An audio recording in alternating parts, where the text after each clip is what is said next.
very top, potentially number one. But that's not every possible outcome. So we need to minimize the probability that something will go wrong with digital superintelligence.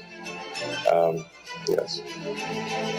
So I'm in favor of AI regulation because I think advanced AI is a risk to the public, and anything that's a risk to the public, there needs to be some kind of referee. That referee is the regulator, and so I think that's my strong recommendation is to have some regulation for AI. His words become a somber mantra, echoing through the chambers of contemplation, forcing us to confront the fragility of our mortal coil and the impermanence of our endeavors. We're at a very interesting juncture in the world from a technology standpoint. If you say there's so many things happening, if you were to plot the various types of technology on a chart, the modern era, and I'd say even just really the last 20 years, certainly the last 100 years from the dawn of human civilization, the growth of technology just looks like a wall. Technology is improving at sort of a hyper exponential rate, and we obviously want to make sure that the technology is something that benefits humanity and to the greatest extent possible.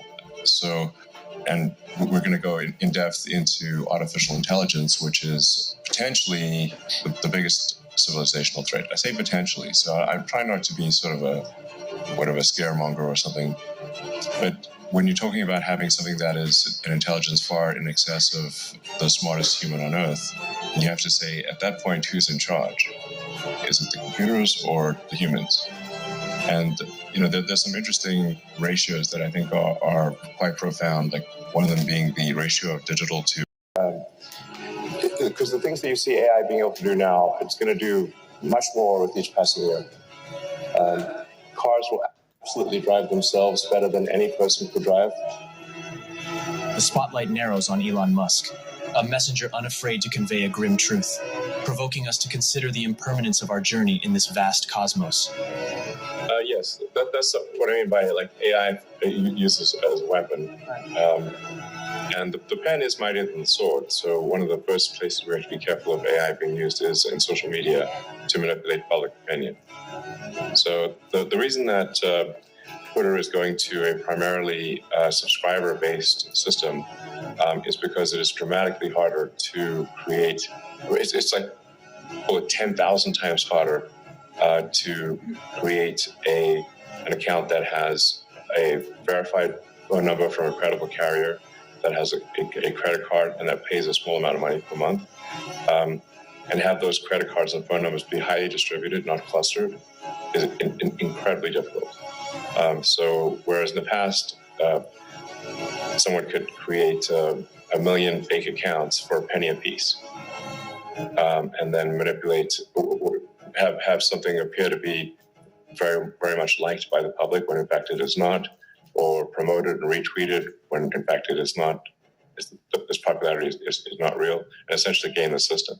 So the bias towards a subscription-based verification, I think, is very powerful, and that really you won't be able to trust any social media company that does not do this, because it will simply be overrun with bots to such an extreme degree.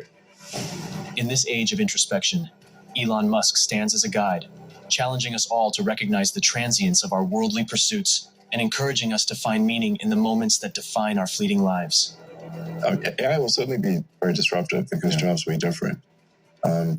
So no, I think the rate of change, the change caused by AI is going to be pretty radical. So there will, a lot of jobs that currently exist won't exist in the future. But I think there will be new jobs. And I do think, like in a benign AI scenario, we will really have an age of abundance. I think really goods and services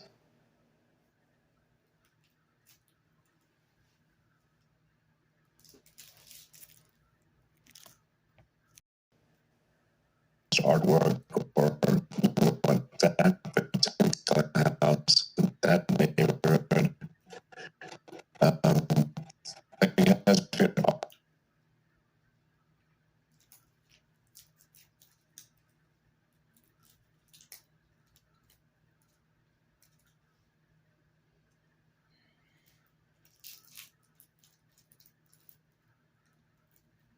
artificial scarcity, but anything that is not made artificially scarce will be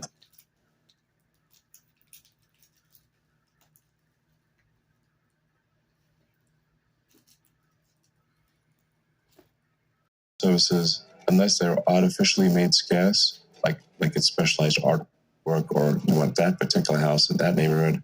Like it has been artificial scarcity, but anything that is not made artificially scarce will be plentiful as in a benign AI scenario. You'll be able to have any products and services you want. I think that's something we need to be on the lookout for in a big way, is to make sure that we're minimizing the impact of AI manipulation. We're certainly very much taking that seriously at X Twitter, X/Twitter, and I think we're putting in place all of the protections to minimize and certainly detect when we see large-scale manipulation of the system. But if you like say, what is an economy? An economy is GDP per capita times capital. Now, what happens if you don't actually have a limit on capital? If you have an unlimited number of sort of people or robots,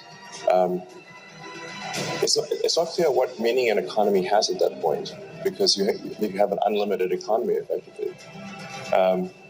So like on the good side, the plus side of AI is that I think we are heading for an age of abundance, where any goods and services that you want, you can just have. So that's the